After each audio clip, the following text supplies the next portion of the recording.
Is Plunkett Ferry is taking a step back from that Kenny Music and Drama Group. He's stepping down as director, and what a time to go as well after double success at the Association of Irish Musical Societies Awards in Killarney. And it was a very special night for not just Plunkett but the whole cast of Calendar Girls.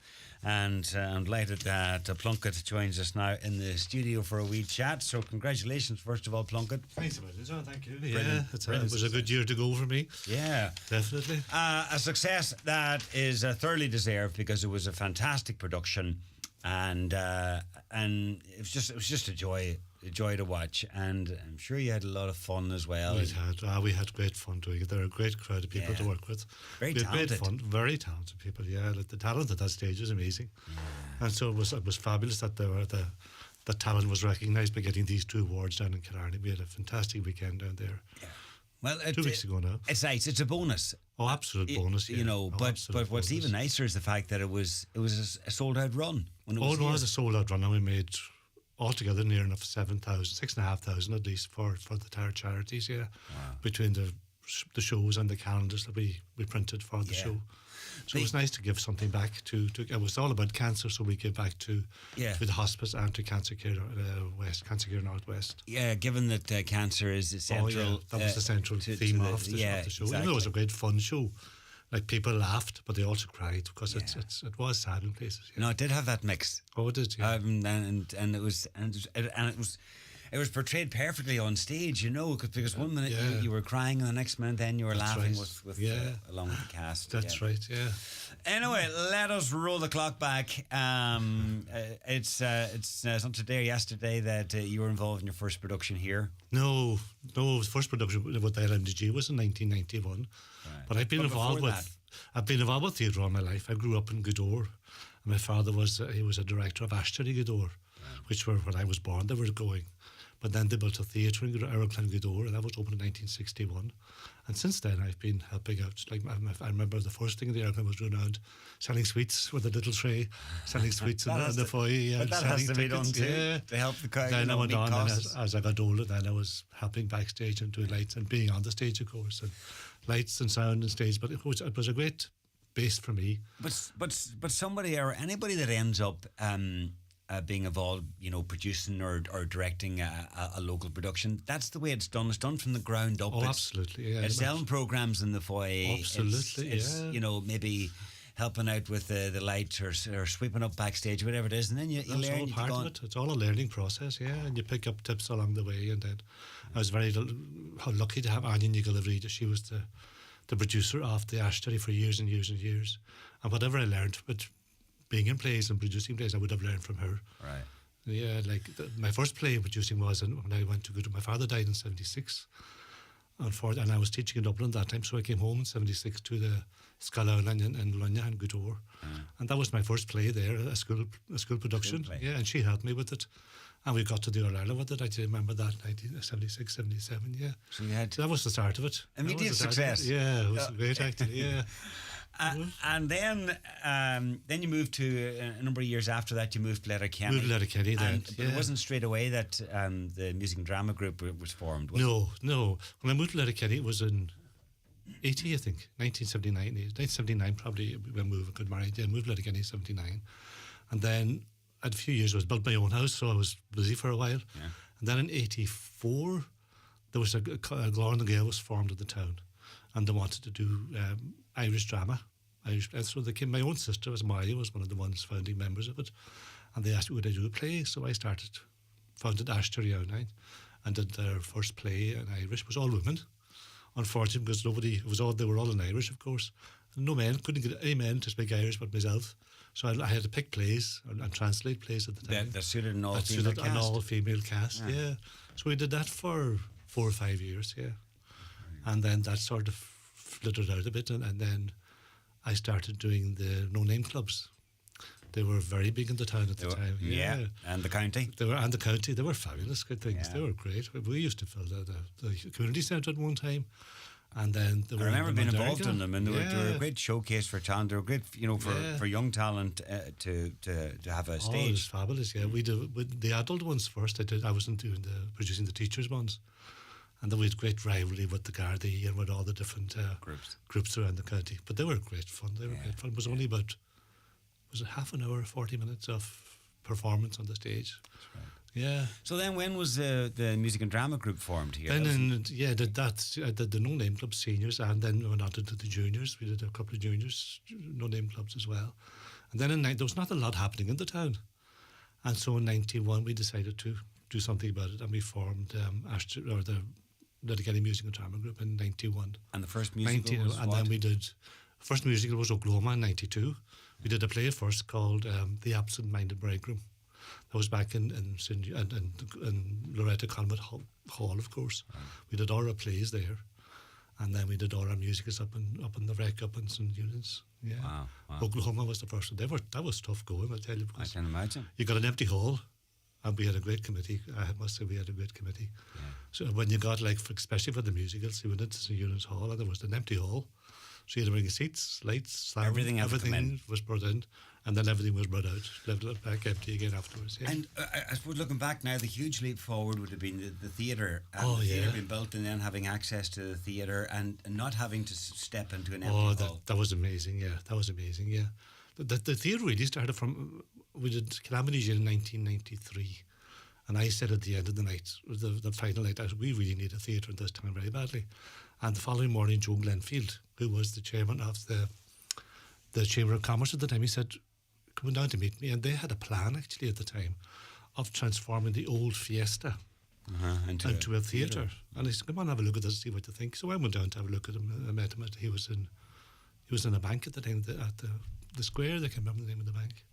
But anyway, I met him. And we had a look at the plan. I said, God, yeah, this could be a go. So we should get more people into it. So we called a public meeting for a couple of days after, or a week after that, in Gallar's Hotel, as it was that time. And from that then, we formed another meeting we called a public meeting then down in the downtown.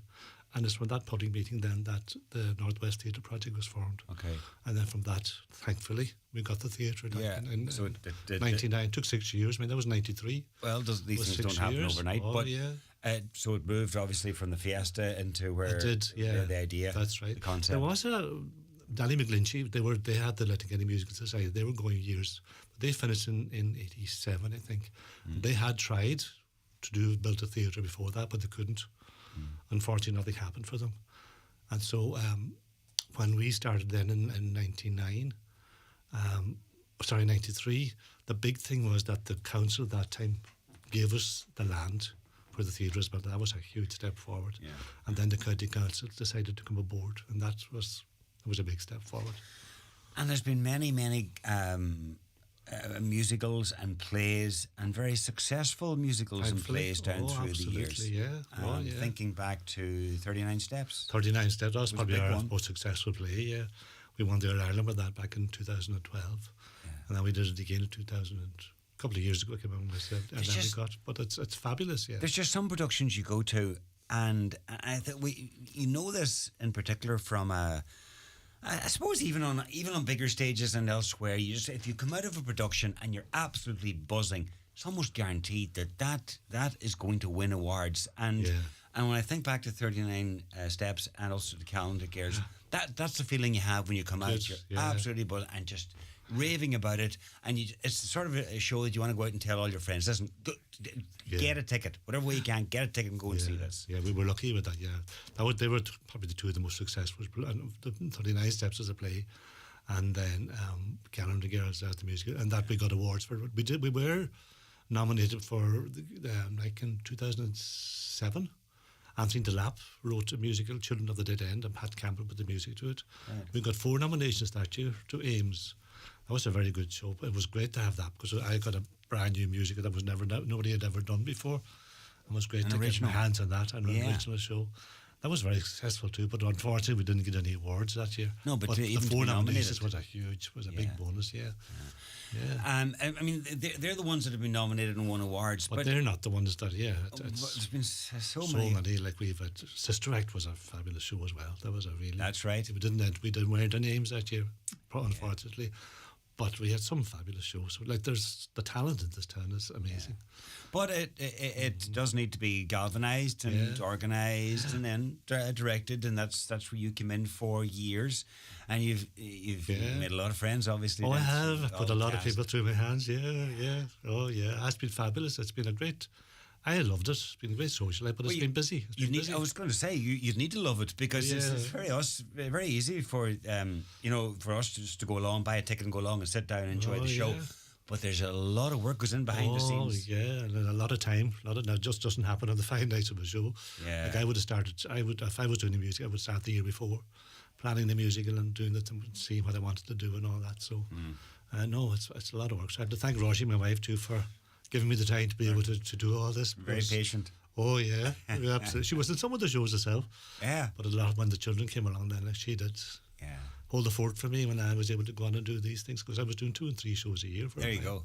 And it's and it's like anybody that has a big commitment, whether that's sport or the arts in this case, that you're missing out. Oh, can you do that such and such a run, or can you collect? And no, I can't, because I have to be. That's right. Yeah. So the sacrifices that do have to be made. And that's what COVID did for me, actually. When we weren't able to do something, and I realised, God, I can do this now, and I don't have to not do this or not do that, because I have free time. All the odd jobs you got done. That's right. Oh, yeah. And not missing family events. And Roshi was, there's a holiday available to go. Can you go? Yeah. Oh, I can't, because I've got practices. But now I can say, oh, yeah, let's go. Absolutely. Yeah. Well, now you'll have more time to spend with the grandchildren. That's right. So 4 grandchildren with 1 more on the way. And it's fabulous to be able to spend the time with them, because the bond with the grandchildren is fabulous. Yeah. But it's not like you're turning your back on the group. No, I'm still staying involved. I'm still chairman of the group. All right. And anybody who wants to do musicals or plays, I will give them a hand. Right. So Kieran Kelly's he's done shows already, and now at the moment there's a few girls. I won't say anything yet, but there are more than likely might have a musical again. Okay. In November, December, two of the girls are seriously thinking of doing something, and I'll give them a hand with it in whatever way I can. I'll give them a hand with it in whatever way I can. Yeah. Russian's probably listening to this now and going, oh, well, hold on a second. That wasn't the deal. It's not I don't have the same commitment to get it, that I have to be there. They'll go. But I'll step in. But if they want help, they might want help. If they don't, that's perfect. Yeah. Well, I'm sure I'm speaking on behalf of a lot of people that you have worked with and helped and encouraged and guided and directed down through the years, in saying a big thank you. Thank you very much. Because there is, having been involved just on the periphery of a couple of pantos way back, I just know the amount of work that goes into a successful local production, and you've been doing it year in, year out for many's a long year. It's a long year, yeah. So due a rest. Due a rest for sure. Yeah. But they're not disappearing. No, it won't disappear. No, definitely not. No. Blunkett, thank you very much. Thank you very much, John. Thanks for having me.